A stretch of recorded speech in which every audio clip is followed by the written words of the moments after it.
நரேந்திர மோடி மூன்றாவது முறையாக பிரதமர் ஆவார் என்று தமிழ் மாநில காங்கிரஸ் வேட்பாளர் விஜயகுமார் நம்பிக்கை தெரிவித்துள்ளார்.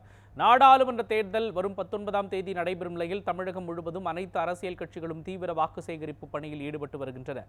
தேசிய ஜனநாயக கூட்டணியில் உள்ள தமிழ் மாநில காங்கிரஸ் வேட்பாளர் விஜயகுமார் ஈரோட்டின் பல்வேறு பகுதிகளில் வாக்கு சேகரிப்பில் ஈடுபட்டார். அப்பொழுது சட்டமன்ற உறுப்பினர் சி.கே. சரஸ்வதி மற்றும் கூட்டணி கட்சியினர் உடனிருந்தனர்.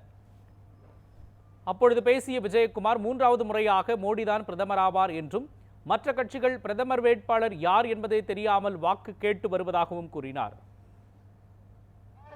இவர்தான் மோடிதான் மூன்றாவது முறையாக பாரத பிரதமர் என்று சொல்லிக்கொண்டு பிரச்சாரத்தை தொடங்கியிருக்கிற ஒரே கட்சி நமது தமிழ்நாடு காங்கிரஸ் கட்சி, தேசிய ஜனநாயக கூட்டணியுடைய கட்சி.